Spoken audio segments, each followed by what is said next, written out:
West Tigers faithful, we are here for the last time for the regular season. If you are here on the YouTube, you would already have heard Max say that, but I'm saying that for everybody else that is joining us on Spotify, on Apple, on YouTube Music, and all the other places that they may well listen to us. He is the Sultan of LinkedIn. He is the star of ZeroCon, the king of cash flow, and he's continued in his very, very corporate ways with a button-up linen shirt, as I can see, with a very, very nice collar. A little bit more dapper than how he's usually dressed. And if you would have seen what the suit he was wearing midway through the week, you would understand very much this man is in the prime of his life when it comes to fashion and the like. His name is Joseph McCord, and he joins me, as always, as my co-host. How are you, mate? That's Joseph McCord, ESQ dot. Thank you. And how are you?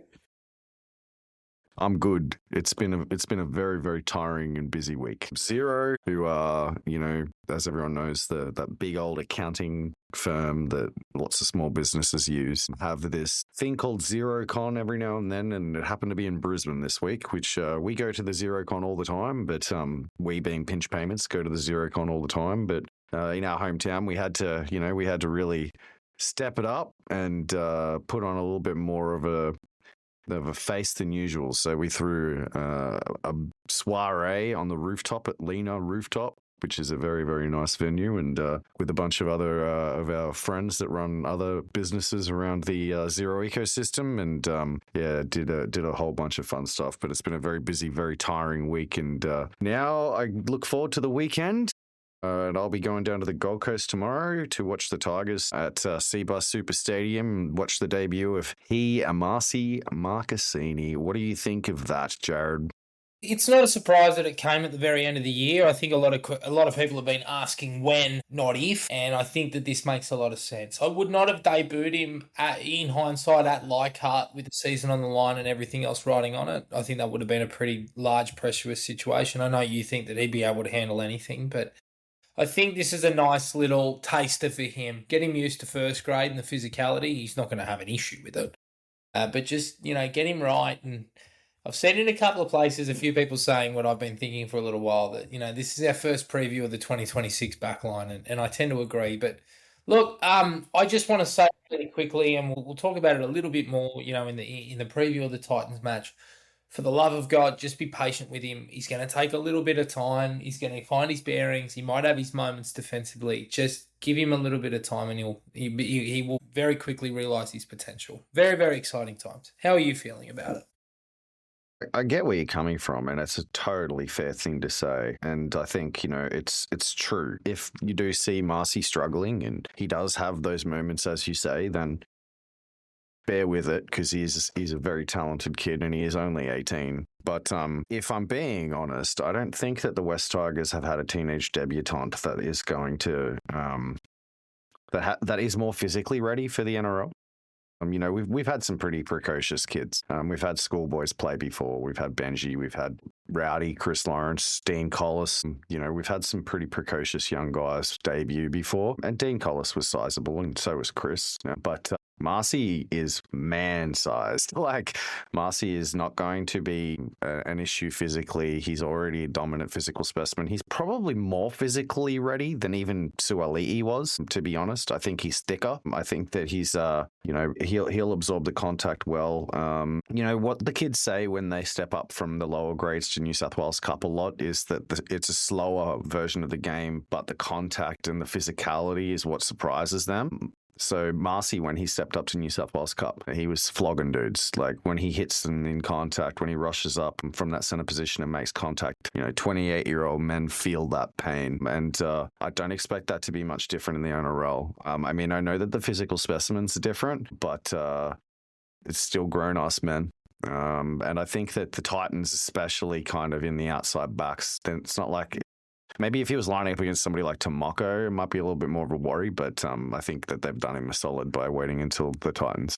It'll be Jalen de Groot that he lines up against. Obviously, that is a bit of a size mismatch in the sense of Marcy is much bigger. Look, Jalen's quick, but it'll be an interesting sort of introduction for him to see how he gets on. And He's going to give Jalen DeGroot a fucking bath. yeah. Sorry. I just had to hold it back. I've got to reel it back in. Yeah, I'm just trying to be a little bit of a steady hand. I'm Nah, interested. I like Jalen DeGroot. He's a good player, and he's a good kid, and he's a good. It's a test. It's a good. Nah, I'm just kidding. I take it back, mate. Jalen's not playing. It looks like it might be Camperero. Brian Kelly or Phil Sami, one of the two. If it's Brian Kelly, he'll be all right. Phil Sami will be interesting. Kelly's playing on the wing. That's weird. Yeah, we'll get to the Gold Coast in a little bit because the team's a little bit different this week. But look, very exciting. I'm not a surprise that it's come this week, and I'm sure that he won't let anyone down. And we'll just, very exciting times, and we'll talk about that in the weeks to come with our post-season podcasts. Let's kick into the news cycle, and the first one we're going to start with is actually the girls, and obviously the fact that Brett Kamali has stepped down as NRLW head coach. Just skimming through the article now, a couple of the quotes. I've really enjoyed my time with this group and contributing to the establishment of this program at the West Tigers, and am grateful to Richo on the board for their support. I think this is the right time for me to step aside and give someone the opportunity to lead this fantastic group into the 2026 season and beyond. How are you feeling about this, mate? I know that Noddy's had some tough times, and you could argue that the roster hasn't been up to strength, but ultimately he's opted here to fall on his sword. And do you think that this results in an upturn in results, from 2026 and onwards?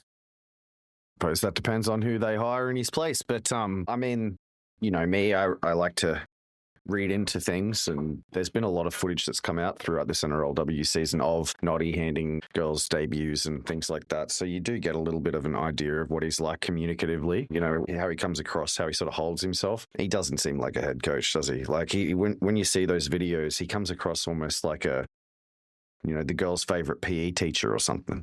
We're talking next. This is NRLW. I know it's not NRL, but it's still the highest level of this sport in the world. You don't want the girl's favorite PE teacher. You want to have a coach that actually wants to extract the most out of them. You don't want their best friend. So and Noddy might, but maybe that's it. Because I know everybody knows, well documented, Brett's been through a lot in his life. And, lost his wife, and he's had to raise 4 young girls on his own, and he probably is a girl dad. So he probably is just a fucking lovely guy to be around for the girls. But yeah, in fairness, I was sort of looking at Brett Kamali in terms of the practical application of Brett Kamali in our organization.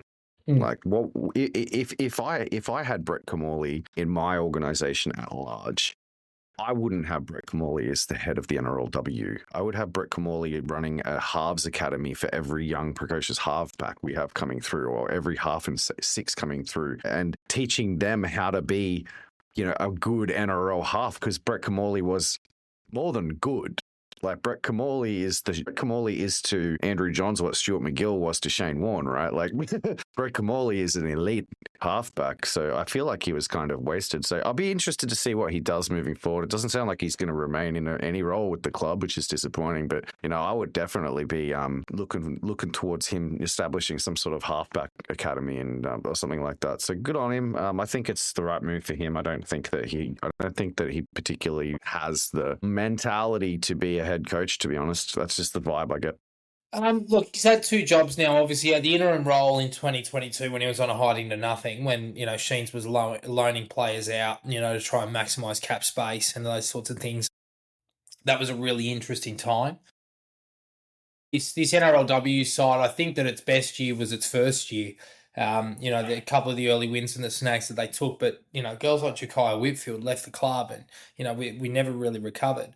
We've done really, really well to have Sarah and Kezi very much leading that team, and Lozana is one of the best young halves I've seen on either side, men's or women's. But, look, it's in a state of flux, obviously, and they're rebuilding it as best as they can. But there needs to be some serious investment made into that playing squad, and hopefully the football department as well for the NRLW. As for where Noddy lands in terms of what comes next, it doesn't. You say that it doesn't sound like he's going to remain. I think there's a fair chance he does. He did a lot of work around the pathway beforehand, and we've seen with people that they want to keep around, like Brett Hodgson. Obviously, he left for Hull, but he did come back. But he moved around a couple of roles as well in his first stint. As when he was in a coaching capacity around sort of cup coach and some pathways and some roles as an assistant. So look, he's a great human. I've met him a He is. times. He's a great fella, and as you say, an amazing role model to so many. I hope that they can keep. I hope that they can keep. So that's it.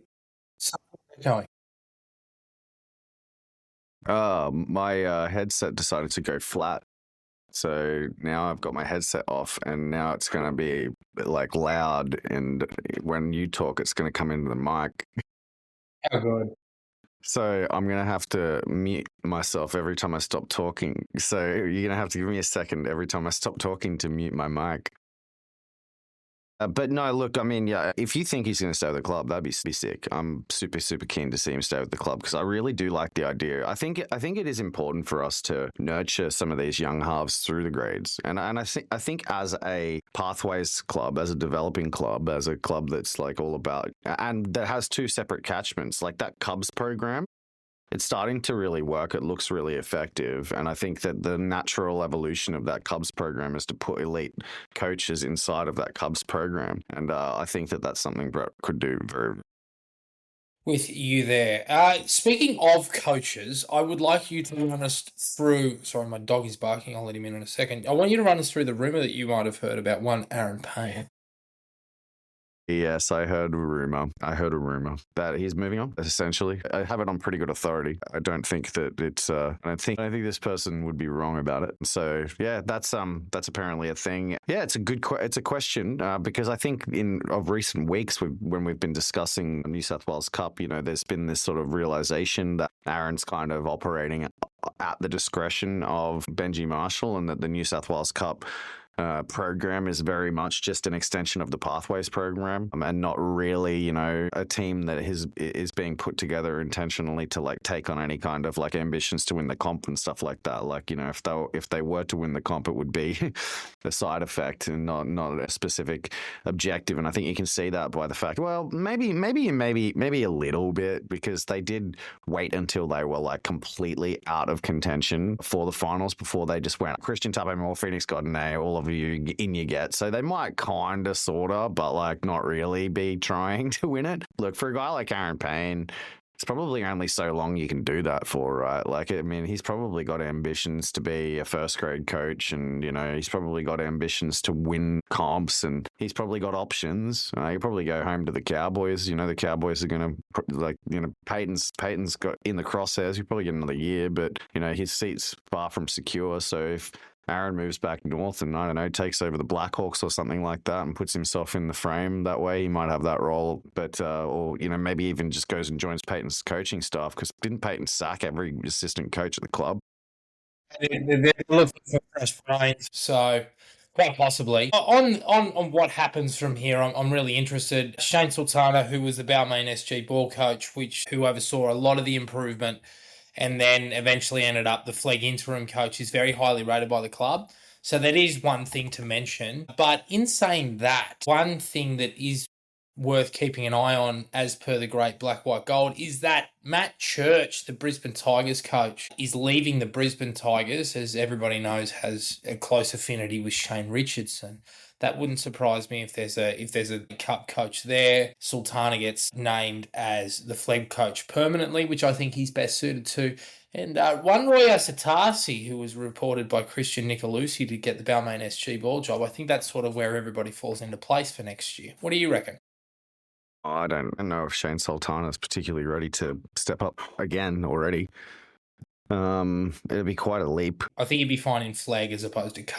Sorry, I walked off to charge my headset. Do you have like a particular recommendation for the New South Wales Cup role? I think it might be Matt Church from the Brisbane Tigers, who's just left there. So he won that wouldn't surprise me. He won a comp there in 23. Yeah, another Nepo hire wouldn't surprise me at all. I mean, the like, conspiratorial view. It's a slow march towards the Brisbane Tigers being the West Tigers. I don't know your conspiratorial view, whether or not that happens. I mean, if they keep hiring Brisbane Tigers administrators and players and stuff like that, it's not going to make my conspiratorial view any less profound. I think, yeah, I mean, Shane Sultana should definitely stay on as flag coach. I think Shane Sultana's still got a full-time job as like the head of like physical education at like Endeavour or something, doesn't he? Yeah, I think it might be Matraville. He's still teaching. No, it's good. I think it's like we probably need to take it a step further, really, right? Like I think Benji probably needs to. I think a lot of people have said this, including you. Probably needs to turn over some of the assistant coaches too. Yeah, that might be something worth doing. I'm not too sure where that lands, but obviously that'll come in the reviews and whatnot. But I look, this might divide opinion. I look at a guy like Michael Ennis, and he is so highly regarded. He has been highly regarded for years in regards to his communication and his ability to get playing groups up. Not only as a coach, but as a player. He communicates really well. He understands the modern game really nicely, and therefore he understands the modern player. He's looking for more responsibility as he continues to build and flourish in his assistant role jobs before taking on a head coach role. I wouldn't be opposed to looking into Michael to take on the attack role and then, sort of potentially moving Hodjo around in and around the pathways again, similar to what he was a couple of years back. Again, Benji's really big on empowering his assistant coaches to do certain things. And with the way that our attack has performed or hasn't this year, I think that probably makes the most sense. What do you reckon?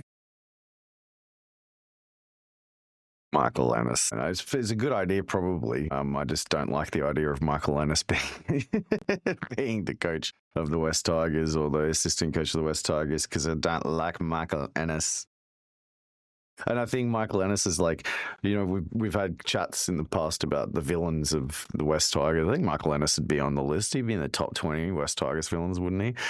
What happened the last time we hired one of the West Tigers villains was Terry Lamb, right? That didn't go too well, did it? Former Western Suburbs great Terry Lamb. Braithen Astor actually was the last villain we recruited, and that went great. Yes, it did. Anyway, we'll wait and see. But I would look into another assistant, but who they can attract, I'm not too sure. A lot of these assistants, they try and put themselves in jobs in better systems, like a Melbourne or a Roosters or a Penrith. So let's see what happens there. Taylor May has been offered a 3-year deal, around 1.5 million, so 500K a year to remain at the Tigers. Look, I assume he will take that, but let's talk value. What do you reckon, mate? Is that fair value? Is that unders? Is that over?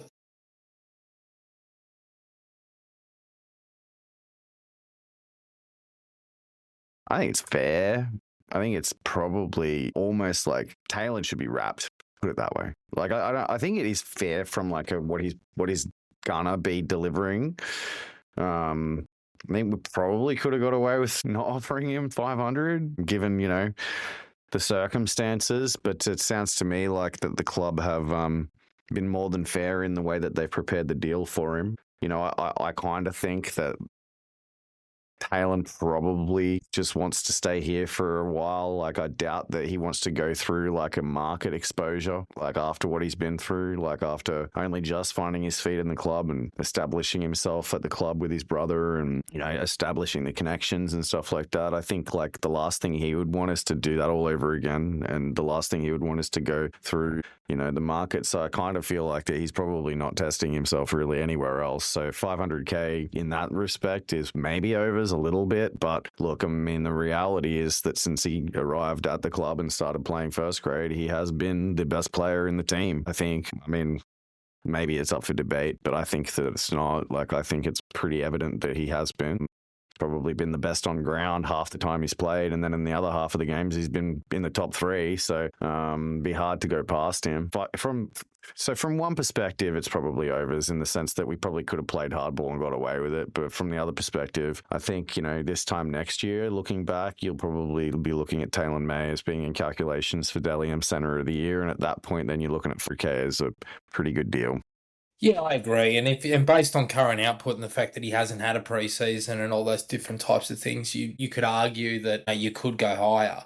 I don't think it's too bad. And with the rises of the cap anticipated to come in around 27, which is in the second year of his deal, providing he doesn't have any ratchets, I'm pretty happy with it. I think it's a fair deal.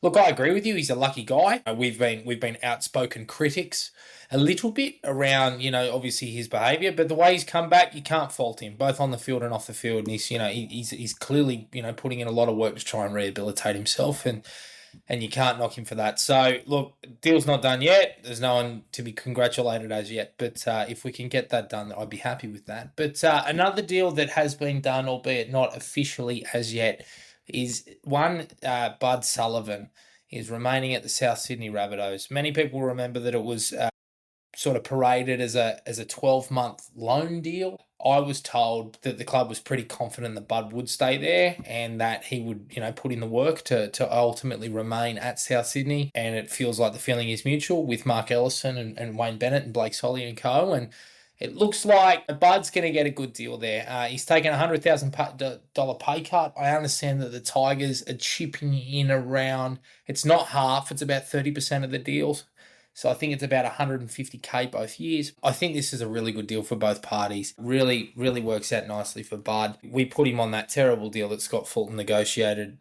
Good on him and respect for taking on that 100K pay cut because he didn't have to do that. But it obviously shows how much he wants to make it work at Souths, and I can't begrudge him for that, and I wish him all the best. And we get another spot, which I'm very, very happy.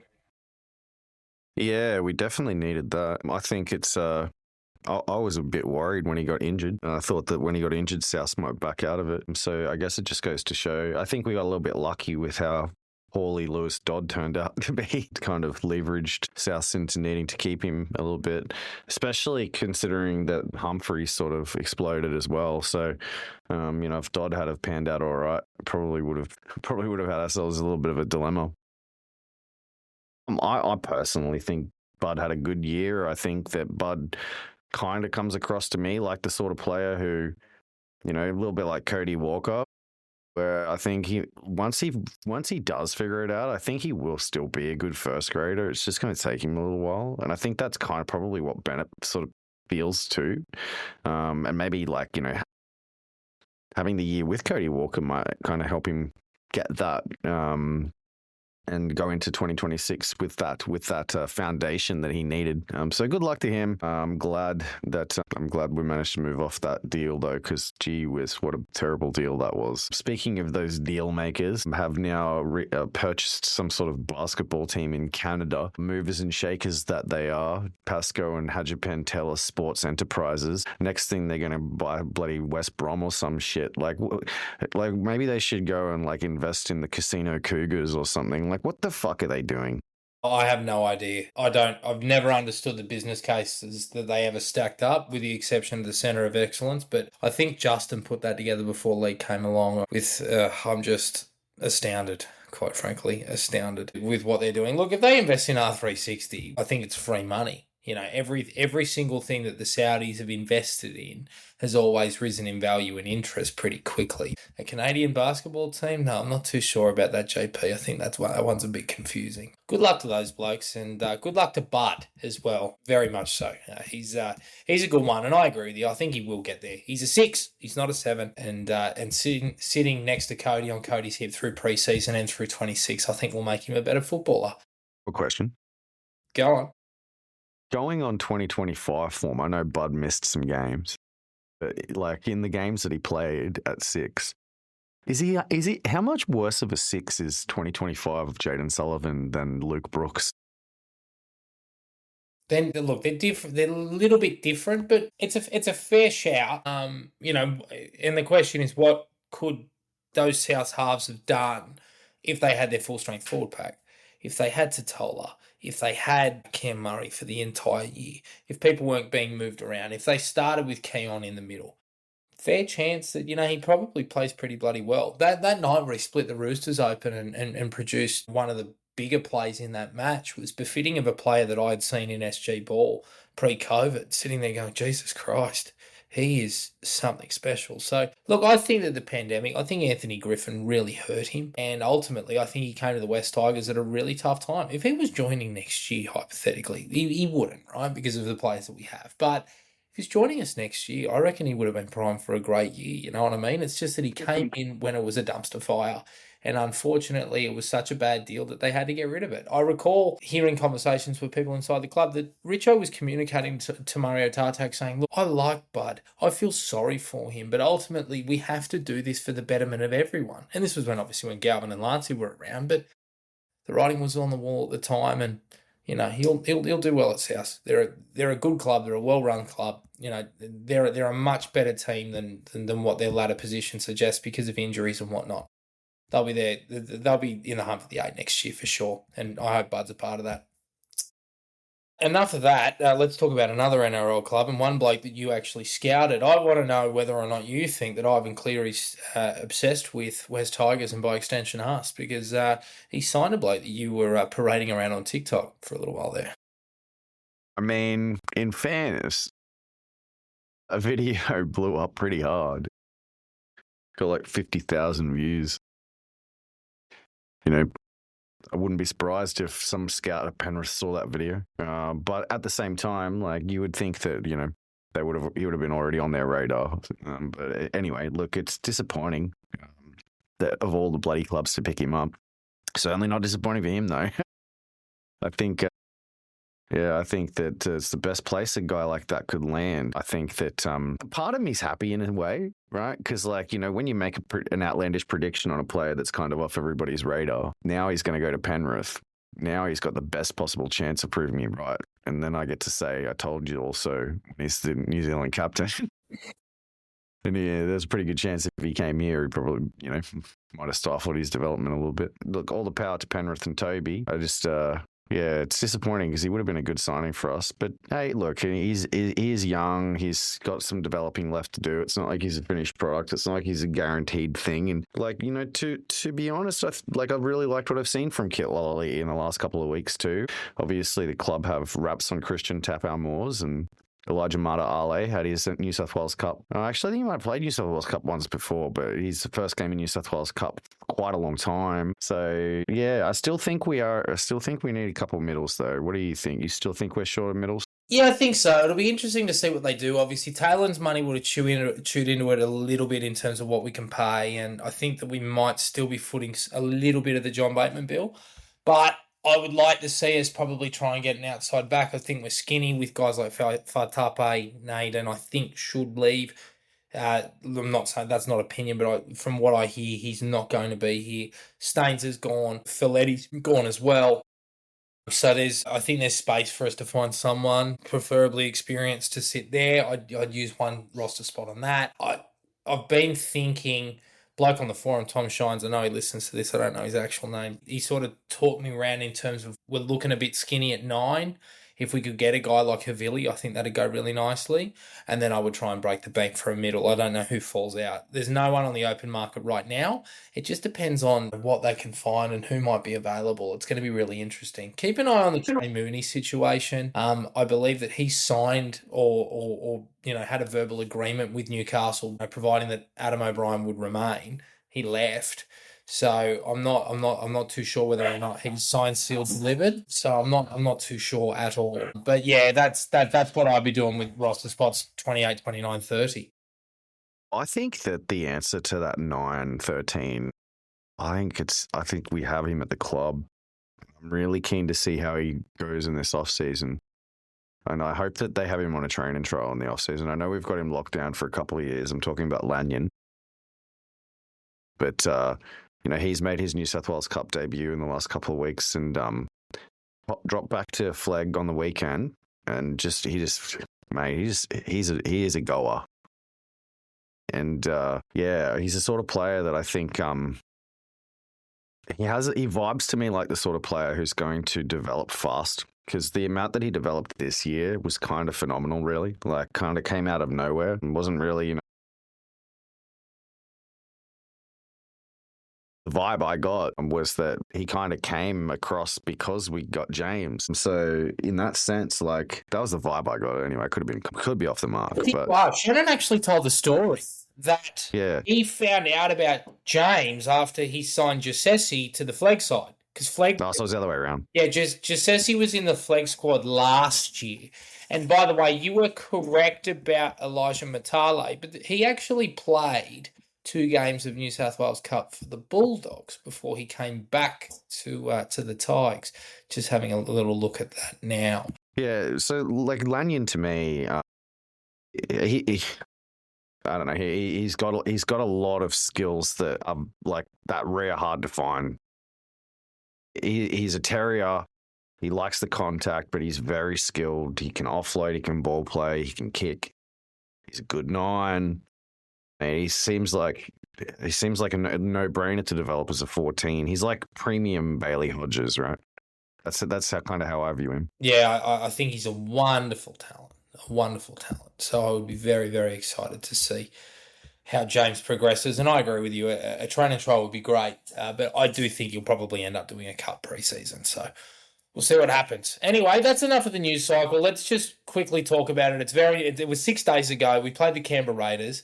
Obviously, we went down, but I'm really, really bloody proud of this team. I spoke about it in the podcast, which again feels like eons ago, where I basically said I was really, really hopeful that, these boys would embody everything that they were saying about taking it day by day, trying to finish as high on the ladder as they could. And, ultimately they weren't worried about finals. They weren't worried about bottom 4. They weren't worried about anything like that. It was just getting better every single day. And I thought that they were wonderful for the most part. The biggest thing was the forward pack. I thought that we matched Canberra in the middle.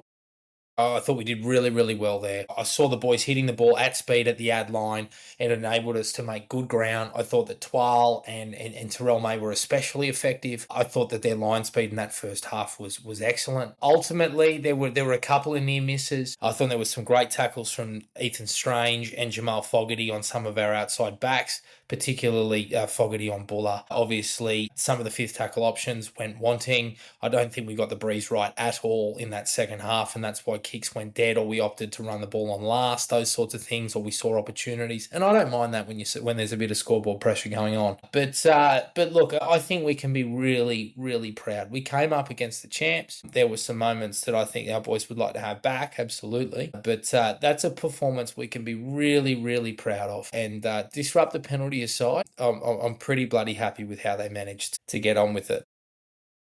Yeah, it was an interesting game because I felt like again, it's not the first time that I've felt this way, but I felt like that Canberra showed up, right? Like just like the Cowboys showed up. They wanted that win. They weren't looking past us. I think we played the best version of Canberra. And to only go down by 14 and with a late try to extend that scoreline out past 1 to 12, it's definitely a good sign. I think that a better sign would have been winning, but it's definitely a good sign. I think that the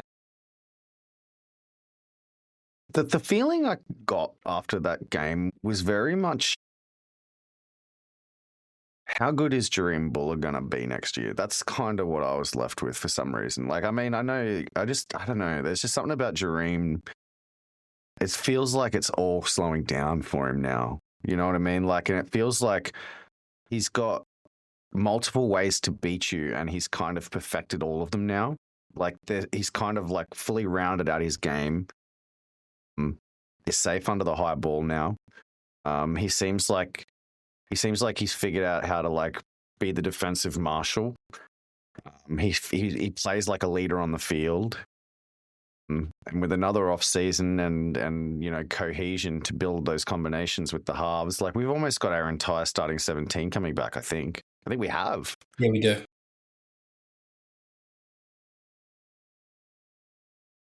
Look, it's going to be hard for them not to improve. Like we would have to suffer some pretty serious, unfortunate events for us not to improve next year. And I think Jareem Bull is going to be at the heart of that improvement. Aside from that, I thought kind of we ended up being beaten primarily by Ethan Strange. I think Ethan Strange. I was reminded that the night of the under-19s Origin when he was playing the centres, I was reminded by Ghetto Nick that I said he would play for Australia on first sight. So chalk another one up for the Oracle of Leichhardt. But my gosh, that kid, isn't he some player? Oh, he is, and he has everything in regards to that you could ask for. Phil Gould always said that there's no substitute for speed, and there isn't. But with speed comes power, and he's so strong. It is insane how strong he is. But he's obviously made of granite. Now everybody's saying, "Oh yeah, he bounced back up," but Skelton knocked himself out. He went limp. Like the thing is that if Skelton holds on to him, then Ethan doesn't bounce back up. But it's also befitting, the stuff that he's made of. But look, I can't wait to see him in a darker green jersey with a yellow V on this kangaroo tour. He's just. I mean, like, yeah, but he's built for Origin, bro. Like, he is built for Origin. Like, how are we gonna? What are they going to do with Ethan Strange come Origin time next year? Because he's must pick. Are they going to pick him in the Senate? Like, what are they going to do with him? Like, at this point, surely he gets picked for New South Wales off the bench, maybe? I mean, he probably has a bit of utility value. He'd probably make a good 13 off the bench. He'll get, yeah. That. Like, he plays that Origin style, right? Like, he's the blue Dearden. That's what the comp is for Ethan Strange. And I think that better than Dearden. Well, at least has higher potential than Dearden. Yeah, definitely. And just his work on both sides of the ball. Some of the defensive reads he makes, he's able to utilise his speed to ensure that he doesn't get into any trouble. It's unreal for that point. Just a couple of things. I was a bit worried around Sione Fainu with his defence in the defending it in the back row. I think that he was probably left wanting a couple of times. I think he's obviously had to learn how to play back row on the run, but obviously the Horsburgh try, he sort of didn't move laterally quick enough to sort of plug that gap and shut it down. There were a couple others where he just sort of missed, but also he kind of grew into the game a little bit. Ricky Stewart was carrying on about shit in the ruck, and Sione was all part of it. But I actually liked that he actually leaned into the dark arts a little bit as time wore on. It's just obviously finding that balance for him. I think that's what's really important. But I mean, I think it's important to note that Sione Fainu hasn't even played 31st grade games yet. So, like, there's this mentality, like, I guess this perception that Sione is an elder statesman because he's the oldest of the three Fainus, but he's actually got less first grade experience than Samuela. Yeah. So the amount of improvement that he has in him is, going to be equal. He's not that much older than bloody Samuela either. I think he's only 2 years older than Samuela. And so, yeah, the amount of improvement he's got left in him is amazing. And he's played 20-something first grade games and he's only played 2 in the back row, like 3 or 2 in the back row. So, yeah, I mean, we're talking about a team that, there's this long-held belief that you get to that between 50 to 80 games is when the penny drops for players, generally. Most of our players are still not yet at 50. Jahream Buller, I think, is only just now at sort of that mark. Like, what's Jahream Buller's career first grade games? He'd probably be pushing towards 56. So Jahream Buller's just hit it. You've got Jahream Buller having just hit it. You've got Samuela Fainu, who'd be just around about the exact same mark, I'd suspect. Samuela Fainu is on 48. And they're two of our they're two of the players that we really want to see progress to that rep level. Like, if those two players progress to rep level, that'll be a bit of a KPI for the whole team being good, right? Well, mate, even Stafford Toa, bro. Sorry to interrupt you, but even Stafford Toa, Stafford Toa is our veteran, right? Stafford Toa has played a grand total of 81 first grade games. Tito has played 75. Taylor May has played 36. Yeah, exactly. Even Terrell May wouldn't have played that many. There you go. Bro, Jerome Luai hasn't even played that many. Like, Fanua, I think, is probably at about... Oh, there you go. Fanua Pole's at 76. I don't think the front rowers really begin to understand what to do in the middle until they hit 150. Terrell May, did you say how many he's played? He's played 75, hasn't he? Yeah, but he was a late bloomer. The Roosters didn't debut him until he was in his mid-20s. So, Terrell May himself won't have that many either. Terrell May's on 76. So, yeah, we're talking... Appy and Jerome and Alex Twoll are the only players in the whole team that have played 100 first grade games, I think. It's insane, isn't it, when you think about it? Yeah. But what's good is that, they're Jerome, Samuela, Terrell, Talent, no, not Talent. Talent's probably, another 2 seasons away from his prime. But those guys, their core there, even Stafford Toller is only, 80. Everyone's talking about Stafford Toller as though we've seen, we've seen best version of Stafford Toller, and he's out with a straw hat and all of this. Terrell Skelton hasn't even played 21st grade games, I don't think. Maybe past 20 this year. No, he only played a handful too. Yeah. Crazy, man. It's crazy. So Jareem Buller, I look at the late season form of Jareem Buller and the late season form of Sam Fainu as the two key takeaways for me, because obviously Sam Fainu was our player of the year last year. Jareem Buller was our player of the year before. And they were both rookie of the year as well. So we're talking about two players who need to be the guys for us. And they're two players who have finally clicked right on schedule, because I do think that the development curve for young players goes in that first 10 or 20 games, they kind of jump out of a cannon because they come into first grade, and really good talents come into first grade not knowing what they don't know yet. So they kind of still just look good, right? Then they hit that ceiling, and then it's like, oh, how do I get the next level out of me? And this is where you find Lachlan Galvin right now. But these two guys did that, and now they've got over it. And it's when you see them get over it that you've got, and then you get guys like Ethan Strange that don't seem to plateau.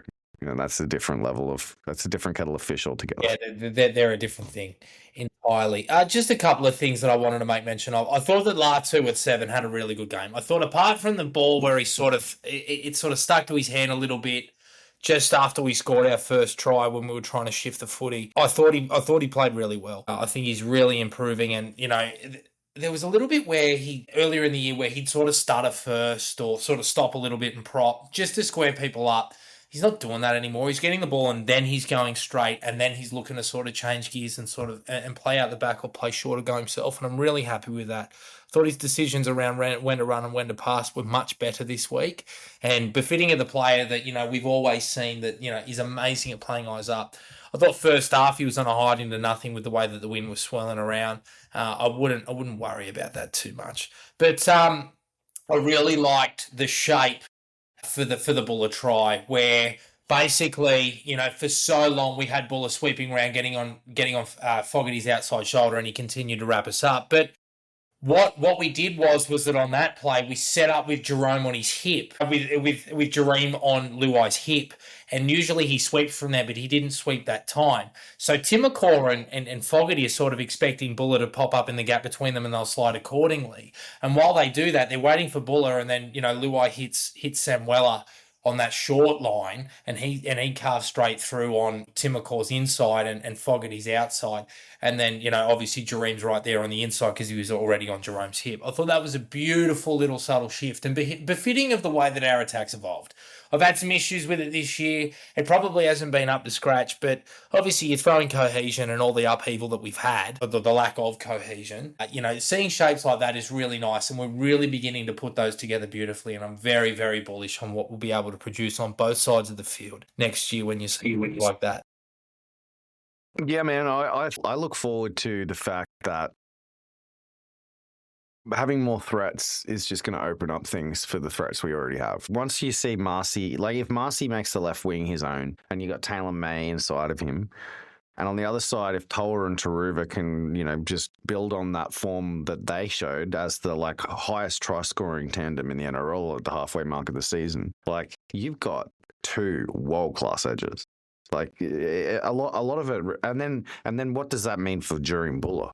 Right, what does that mean for Jareem Buller's ability to kind of, they're going to have to account for him, or they're going to have to account for Taylor May and Marcy Marcassini or stuff for Toller and Taruva, and I just think that all though needs to be kind of crystallized by firming up our middles, because I think that when you see our outside backs having to get in the middle of the field to actually help out of yardage, it means that they're not in position for those stripping of numbers backline movements that so often work for teams that can score out of their own end. The Dolphins, you don't see Herbie and the having to come in, well, you do, but quite often they'll attack with Herbie and their outside backs from inside their own half. And because Taruva's always out of position, because he's coming in the middle of the field, it kind of means that we can't attack on the right. And so I think from that perspective, winning more of the field position battle, improving our kicking so that we're able to like actually, pin teams down in their own end so that, we don't have to go so far back to start making meters so our forwards can start taking earlier carries instead of like, still getting on side on the third or fourth is probably critical to being able to unlock the attack. It's kind of like how the whole system kind of works together. So, and I think that's why we were winning games with Dewey in the halves, because Dewey provides a lot better general kicking and is a lot better at actually like gets the ball higher so our players can get further down and actually pin the teams in the other end. And it's very important. And I think it's going to be on Latu Fainu, because I don't see Jerome Luai, suddenly, manifesting a really good kicking game. It's going to be on Latu Fainu to kind of develop that. And to be honest, to his credit, over the last couple of weeks, he's put in some pretty good, sizable kicks.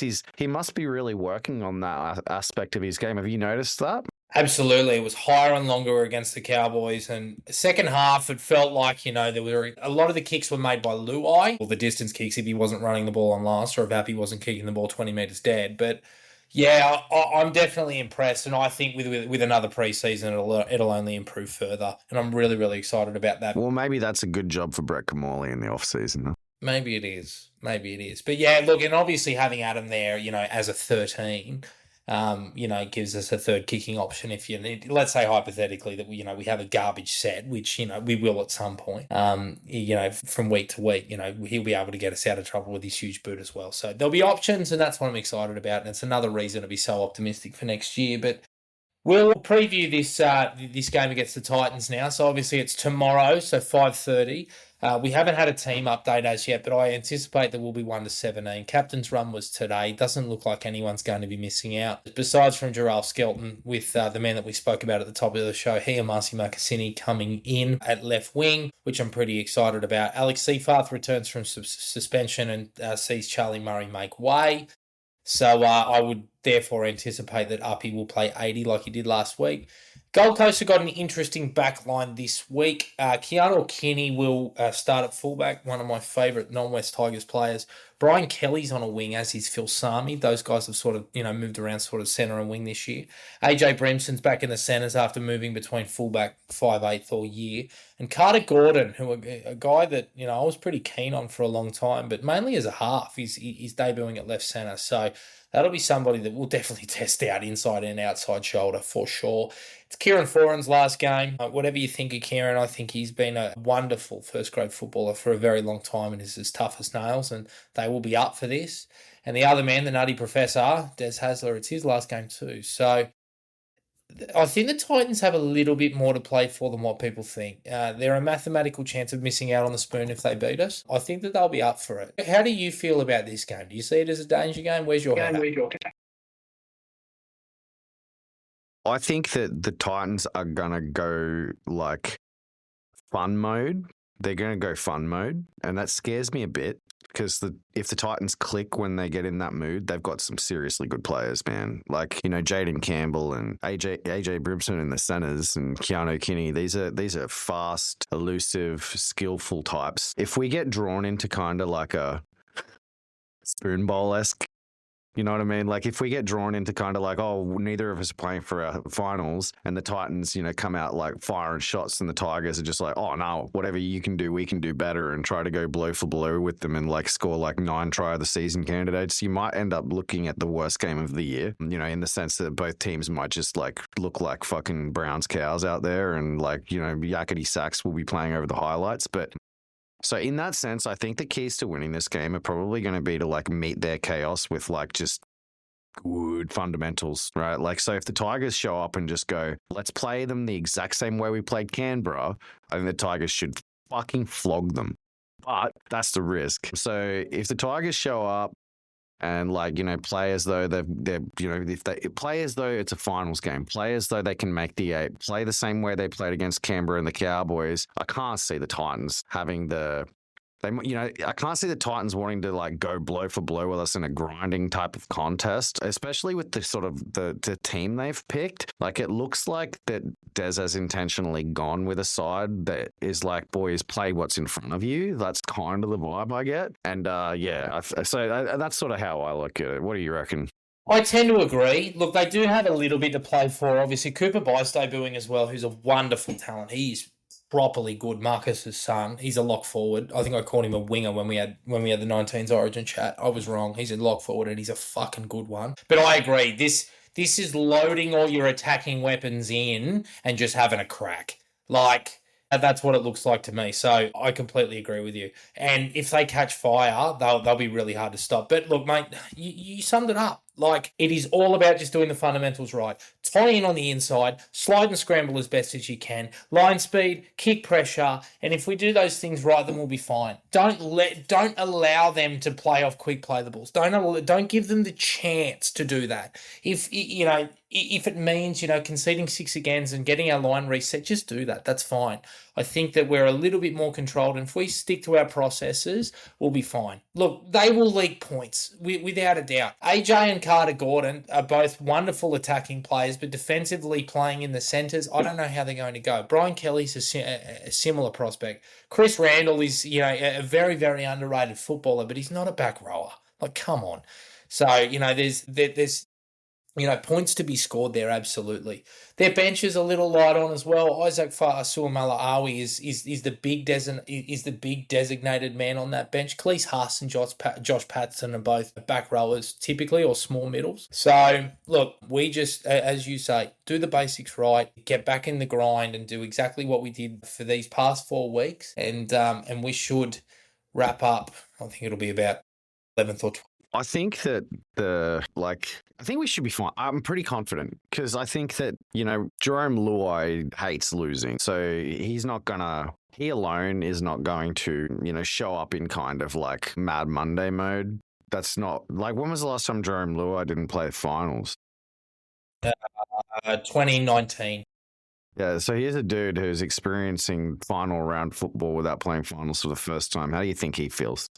I feel Like, he will be. He is the energy guy for the side. So I feel like he'll have the guys rallying, and he won't let them drop their bundle. He'll keep their intensity high for the whole 80, or he'll at least keep his high for the whole 80, and he will try. I don't think that there's a guy on the other side that can match that. Like Kieran Foran's final game, maybe, but Kieran Foran is not Jerome Luai in that way. And, Barrels and I guess their leader is Brimson, and they've moved him into a position where he's not going to have so much of an impact on the game as well. So that's kind of probably not a good thing. I think the Titans keys to victory are pretty much just getting real lucky in the same way the Cowboys did against us, where the Cowboys went bang, bang, bang and just managed to skip clear. I think that the Titans will need to kind of do the same thing. So maintaining discipline in defense, not letting them, not giving away silly penalties and giving them field position, not dropping the ball at critical times in the game. Understanding, the narrative, making sure that we play that final 5 before the first half right, making sure that we come out of the second half right is pretty important. But yeah, the class, I think we have the class edge in the spine, and that's a big deal. It's a big deal in a game like this. It's a big deal in a game where there's not much else to play for. So I would suspect that on probability, the Titans are probably going to end up, completing it around 70% under. They'll probably miss 35 to 40 tackles at minimum, just because of the way that they're going to play this game. So you go in there and you go, let's not do that. You should be pretty good, right? And we have been pretty good at that. It should be we should be fine. Just don't do anything. Just don't go pants on fire, and we should be fine. I'm with you there. All right, make a prediction. I think Tigers 34, Titans 22. The Titans, I think they will get their pound of flesh. I hope that we get off to a 2-try lead to start the game. That's to me the kind of, if they score first, I won't be happy. And if while ever they're within 1 try of us, I'll be scared. So if we can get off to a 2-try lead to start the game, I think that they'll start to go into catch-up mode, and could unravel for them. So the first 20 is going to be pretty important for us. Just keep you cool, keep your composure, play high percentage football for the first 20, and they should crack. Yeah, I've got it at about 34-10 to us. I share your confidence. I worry though. Like I just don't see how I just don't see how the Titans, like 34-10 to me is like, the Titans can score tries, and they've named a pretty good attacking outfit. I just don't know how we can keep them to 2 tries. If 34-10, man, I'll be unloading for the Tigers to make the top 4 next year if they beat this side 34-10 in the final round with nothing to play for. I think the last time we won a final round game was like 2018. That was when, it was 2017. And like 17. Jeremy Marshall King's debut, and it was the last game in West Tigers colours for one James Tedesco and one Aaron Woods. So, I mean, gee whiz, like, you'd want to be optimistic. And I guess that's probably, hopefully that's sort of what Benji's been saying to the boys. It's like, you see, it might look like we've got nothing to play for here, but we haven't made a final round victory in. If we don't win this one, like if we don't win this one, then next year it'll be like, the 10th year since we've. So yeah, it's pretty wild. Yeah, let's hope the boys can get the job done. But yes, I agree. Big danger game like it was at Leichhardt a few weeks ago when that Adam Dewey saved us. Mate, let's kick into pathways really quickly. Obviously, the girls went down again last week. What did you make of that performance against the Raiders? A devastating loss, 7-16.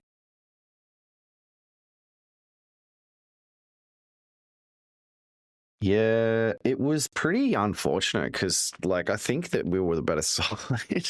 Yeah. And just kind of they can't take their chances when they're in the opposition 20. They just kind of very similar to the men's side, like until this season. When you get in there and you just don't have the attacking strike to be able to do anything with the field position. Don't have the halves is the problem, because, like, in fairness, like, Caitlin Turnbull as a fullback is good enough that if you give her the ball one-on-one in space inside the 20, she will probably score.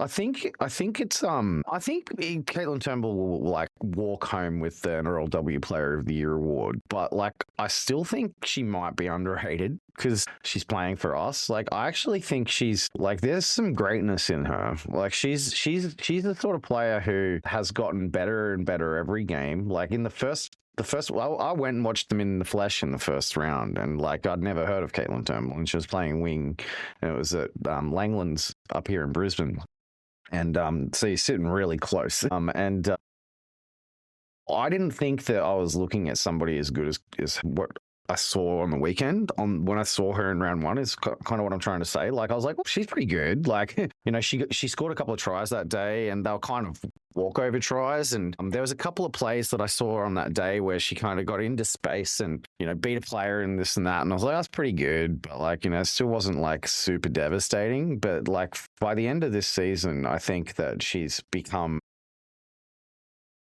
fringe rep player, I would say. Like she's like kind of got a similar trajectory to like what Whitfield did the first season that she was with us here.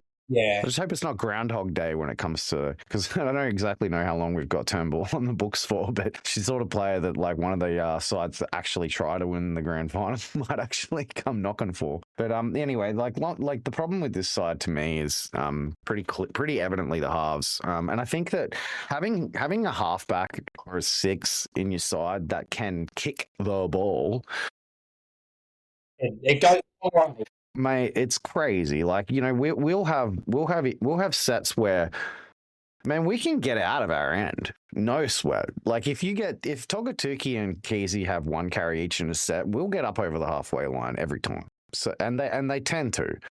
And then you're kicking from 55, like you're kicking from inside the opposition's half, and the ball gets caught on the 20 and they return it to the 30. It's like, what the fuck? Oh, it's insane. Like, how do you win games doing that? Like, at a certain point, like, you'd have more. At a certain point, there'd be more value in just running the ball on the last from 55 out, because at least the wingers are going to just rubber it really fucking hard at the fullback. Like, just like these lollipop like lobs to like, it just makes no sense. But anyway, that's a proper big issue, because it's so hard for most NRLW. It's how do I say this? Let me reset my thought process here. We are good at the thing most NRLW sides struggle with, which is getting out of their own end. Yet we're still coming last. Yep. Like, so that just puts into perspective just how bad we are. Yeah, everywhere else. Invest in depth in the halves. It's something that they're really going to have to identify, because once Lozana went down, it just got so much harder. And even then, she wasn't even then kicking the ball that well. That's right. Like, even with Lutu's is a 13, and I think that, you know, the best sides have Southwell, Ali Brigginshaw. Like, they'll have a gun.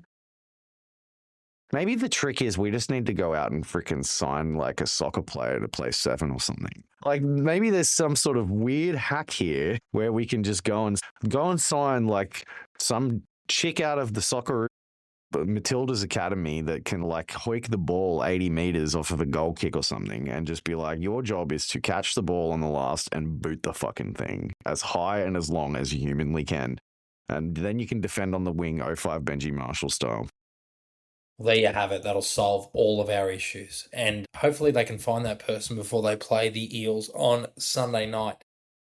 Can you imagine? Imagine if they just go find that person. Yeah, it's like an NFL punter. It's like they always go for the AFL players. Let's talk Cup. Last game of the year, they lost 50-18 to the Chooks at Wenny Park. Look, I was a little bit worried that this would happen. And look, with the Roosters having Chad getting about, Docker Clay at 9, Makatoa and Var in the front row. There's a lot of quality there for reserve grade, and it did tend to worry me. We stuck with them probably up until a little bit after half time. Tristan Hope and Alex Lobb scored on the 42nd and 50th minute. Obviously, the kick that Brent Naden put through in the 20th minute was unreal. But after that, it was just a bit of an influx of points, and the Chooks ran away with it.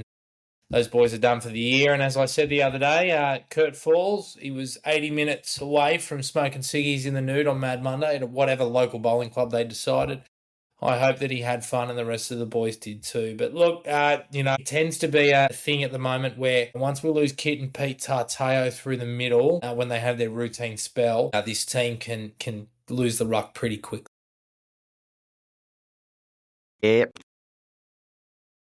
Yep. Look, the highlights of that game. Phoenix got an A.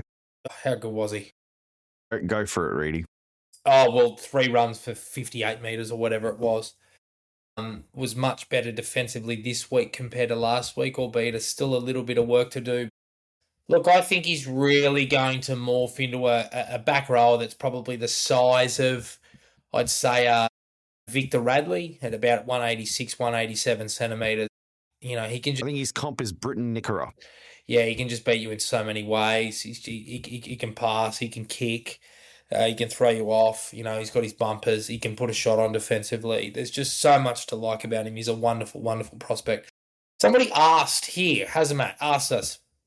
You can see he's trying to convert Phoenix into a 13. He definitely has the skill set. He absolutely has the skill set, but he has the skill set to play everywhere. He can play halfback, for God's sake. That's how good he is. But I think back row is where he's best suited, and I think that they will earmark him for that role in the years to come. But how many Roos jerseys do you reckon he'll get by the end of his career? No, Kiwi jerseys. How many Kiwi jerseys do you reckon he'll get? I don't know if he's... I think because he wants to play in New South Wales 19. 24. Yeah, 24 tests for the Kiwis. Yeah, that wouldn't surprise me, I reckon. Yeah, but that number's pretty good. I'll go 24. Yeah. Yep, I reckon so. When do you reckon he'll make his New Zealand debut? In what year? I reckon he'll be... When's the next World Cup? Next year. So I reckon like 2028 or something. You know what I reckon? Go on. I reckon Phoenix Gardner is going to have like one of those off seasons. And then come round 1, I reckon he'll be in the first grade. Wow. You think you'll come along that quick? I reckon he'll be on the bench in first grade in round 1. Yep. I love it. That's a huge. I genuinely do. I think that Phoenix Gardiner in this offseason is going to have a very similar offseason to what Marcassini did. Okay. And with the difference being that he doesn't have the you're not allowed to pick me thing that Marcassini has. There's a kid who posted on Instagram earlier this week his bedroom. Mm. I don't know if you saw this Instagram post. Oh yeah.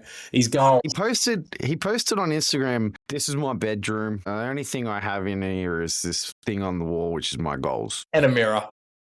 And he's got like his bed made military style and the framed goals on his wall.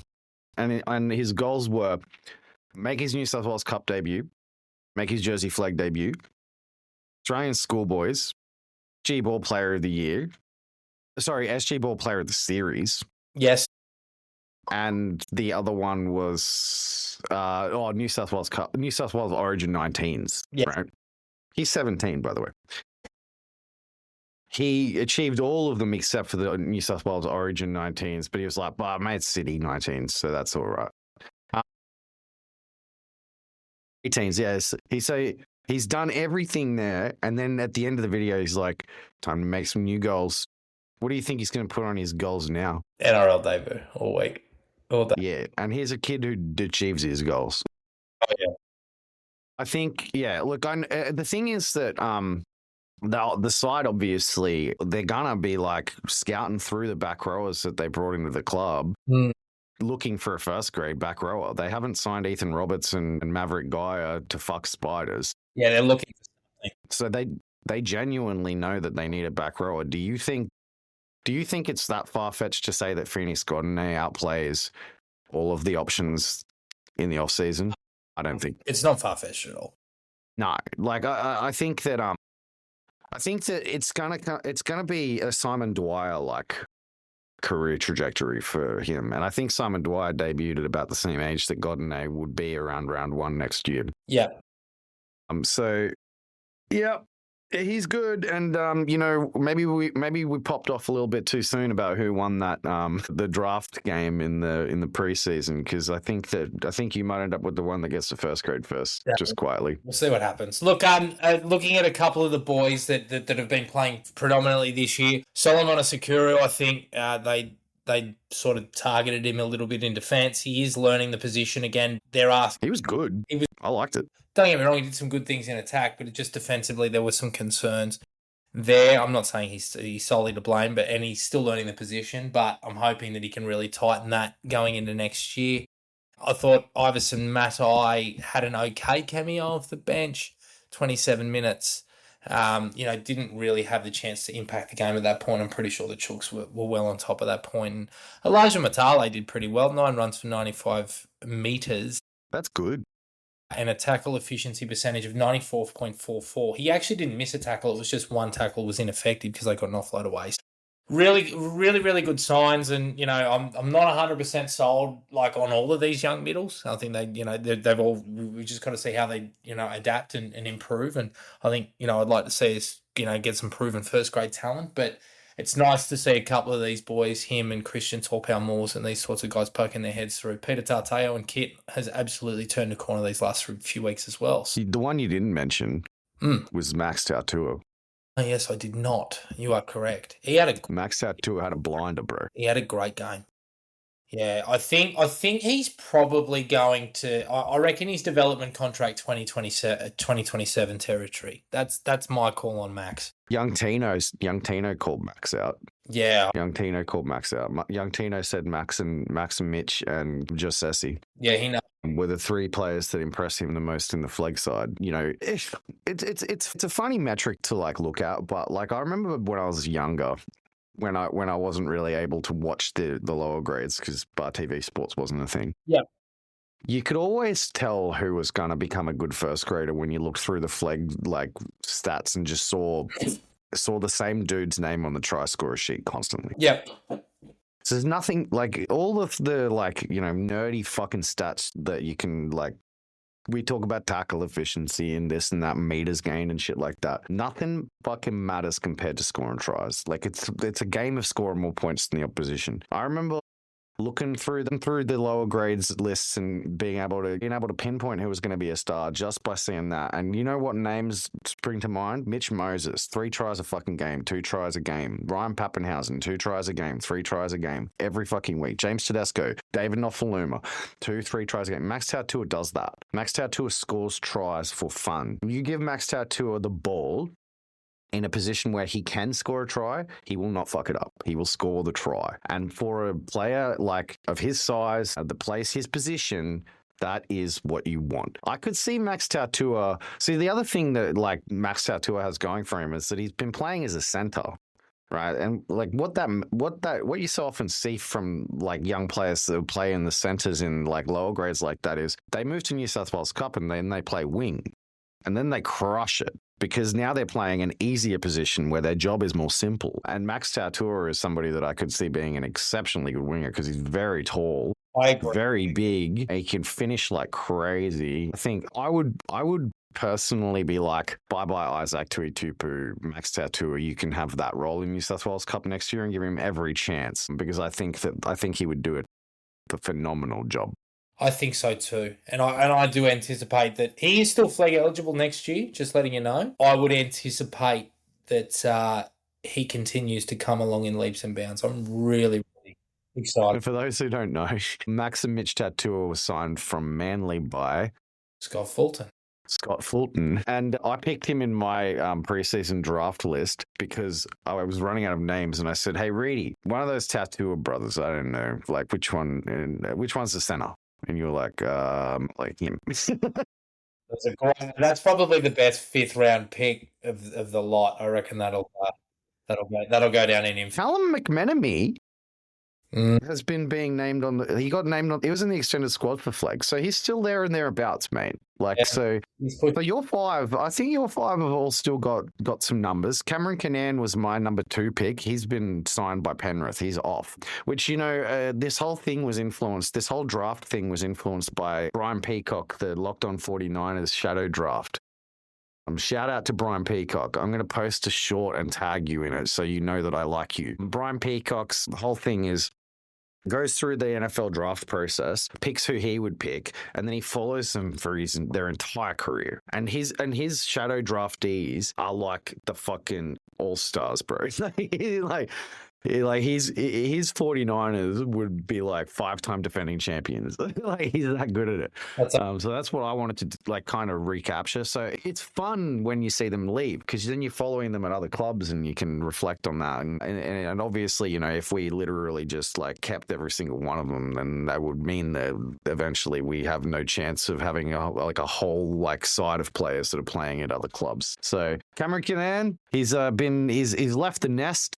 Hopefully one day he comes back. I had a good chat with Cameron on TikTok, and he seems like a pretty awesome young dude. His Tigers tragic, so it's a little bit sad to see him go from that perspective. But obviously Penrith have offered him a deal like the Tigers were unwilling to offer. I don't know the details of it, but I know for a fact that if the Tigers had offered him a better developmental contract than Penrith, that he would still be here. So obviously Penrith have invested a little bit more in him. And they've done so in Thomas Goodfield as well, who I know you rate pretty highly.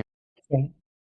And they've signed Toby Crosby, and they've So maybe you're right. Maybe they do fucking follow the West Tigers Faithful podcast. Ivan, you're banned. Get out of here. You're not allowed to listen.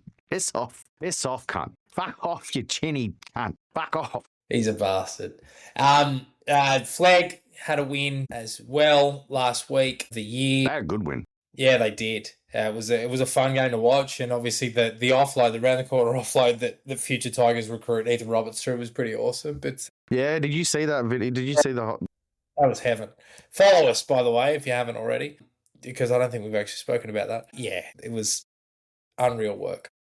That was crazy. So let's describe it. So I'll describe it. So Ethan gets the ball. He's back row, left back row, gets the ball like 10 out, sort of common attacking shape, takes the hit up, draws 2 defenders, has holding the ball in his right hand, and he's going down in contact, and he gets the ball, flicks it around, extends his arm, his right arm fully, but like flicks his wrist around, and somehow it's like the ball almost rolled across the small of his back. It was like perpendicular to his back.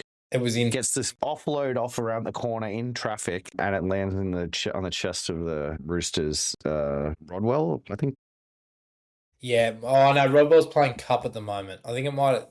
I'm not too sure who. It was somebody whose name I remember. Anyway, but yeah, try time, fantastic. Another really good highlight from that game. Jesse Lanyon beat a man in traffic coming back through the middle, running a really good line for a 13, a bit of a yo style line. Found a defender who wasn't really willing to commit to too much contact, brushed him off, got away, drew the fullback, popped an offload to Logan Brooks, who scored a try, who in the off-season we will have a chat with Logan at some point. He's promised to come on the podcast, so that'll be something to look forward to. And I did see somebody earlier in the chat asking, I really like your Pathways interviews, boys. Have you guys considered focusing more on Pathways? Buddy, where have you been?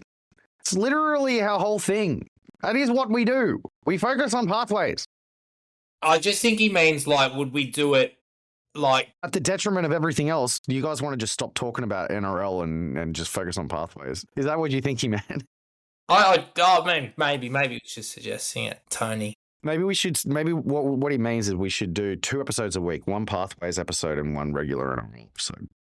And you know what? I would happily do that if I didn't have a very demanding full-time job and 2 children.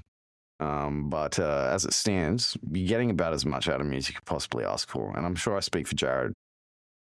So if you guys want, here's the fucking rub. If you guys want more West Tigers faithful, if you guys want us to keep making amazing content, if you guys want us to do this daily so you can listen to us in your morning commute, if you like our Taoist philosophies around West Tigers so much that you want us to listen, find us some sponsors. If you work for some schmo mowing company or whatever, you know, and that brings me to one thing, which is to say this is the first season of NRL that I have got through from start to finish as a non-drinker. And I got to tell you, it's very, very, very, it makes it a lot easier. Put it that way. As a drinker, I used to like just be constantly in this state of curmudgeonliness, you know, like I wake up like, oh, fuck, my life. Got to get up and get to work again. Fucking hell. My brain's mush. It's a challenge, mate. It's a challenge to get through it. And then you get to the weekend and it's like, I got through the week and I sit down and watch the boys play. And the first thing that happens is, you know, fucking Alex Seafath head high tackles some cunt. And you know what then happens? I fucking stand these putrid dog Tigers. They're fucking down. You know what? None of that this year. None of that.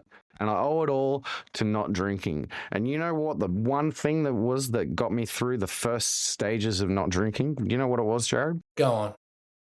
It was Hopper, right? Hopper is this like non-alcoholic hop water. It's full of nootropics. It's got L-theanine in it, which is the same active ingredient as ashwagandha. Have you ever had that? Yes, I'm aware of ashwagandha. It helps me sleep well. Yeah, but what it does in the form of like a hop water is if you're the sort of drinker who goes home after work and you like knock down those couple of beers to take the anxiety off, it does the exact same thing. Right? So you go home, you knock a hopper down in front of the freaking TV instead of a 6.5% oatmeal stout or whatever. And it gives you the same feeling. And you can get Hopper with a 15% off voucher code West Tigers at the non-alcoholic club, the non-alcoholic club. So if you Google non-alcoholic club, chuck in the coupon code West Tigers, 15% off. And they don't just have Hopper, they've got Hop Nation craft beers, they've got Days, they've got a whole range of non-alcoholic beverages. So if you're looking to reduce your consumption of alcohol, trust me, it's a very good way. I'm not making up anything I said. That was an advertorial, but it was all real and off the dome, okay? Give it a crack. It's good shit. It's good. It's better than knocking down some crafties after work. I'm not saying quit drinking like me completely. The only reason I quit drinking is because when I have one drink, I end up fucking doing lines off the dunny. But like, maybe you're not like that. Maybe you just want to reduce your consumption slightly, you know? And this is a good way to do it. There you have it, mate. I don't really want to do Q&A because that was a great way to finish the podcast, unless you want to. I don't think there's much going on there anyway. I mean, there was a couple of questions, but yeah, you know what? Like, I think we answered most of those questions. Somebody saw you chilling with a girl in a Maggie's jumper. Okay, all right. Actually, I can tell a story about this. It was my fiance. I always wear the Magpies jersey. It's my rite of passage. It's what I wear every time. Bianca was sort of not super keen on a few of the other jerseys that I had in the cupboard. So I said, well, you know what? It's black and white. You can have it this time. And I wore the old 2023 Bryden's Lawyers special. But Bianca got called out a million times because she was wearing a Magpies jersey. And she goes, I don't even know what the fuck I'm doing. But it was how she was easily identified. So I think when she comes with me every other time, that's what she'll be wearing. But yeah, I think. Yeah, I do the same thing. When I took Tegan to the Dolphins game earlier in the season, I put her in my Balmain jersey? What's the Phillips? The Phillips. Yes. Yeah, it's Put your missos or your boyfriends in heritage jerseys, and they'll end up being mini celebrities. I spoke last week about how grateful I was to meet so many people, but I reckon Bianca got stopped and propped way more times than I did, simply because she was wearing the old Marsden and Magpies jersey. Yeah, it's the business. I reckon, like, put your missus in a. We've got to come up with a catchphrase for it. Put your hoe in a heritage.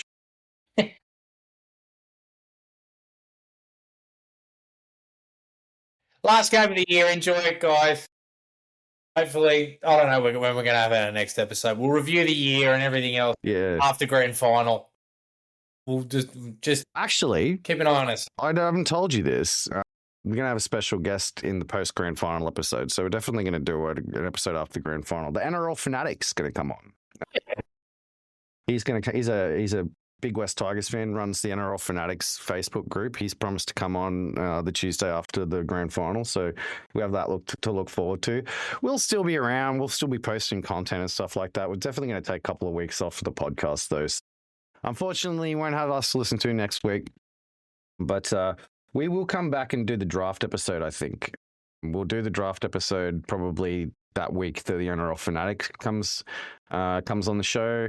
And then we'll I reckon we're best off doing, obviously, last year, I think, people will remember that have been with us that long. We did a lot of in-depth reviews of players and coaches and other guys sort of coming through. Yeah, we'll do the same stuff. Yeah, it was good. We'll do that. But anyway, we're gonna have a few weeks off now, so we'll see you all in about 4 or 5 weeks. You might see Reedy or I pop up on the West Tigers podcast at some point in the next couple of weeks. So they've asked us to do some collaborative stuff. So you boys are blowing up. We're blowing up big. It's been good. Season a few. We're celebrities now. And if you're going to come to the Titans game, see you all there. Peace. Bye, everybody. Bye. Oh, let's play this song. We're only strangers.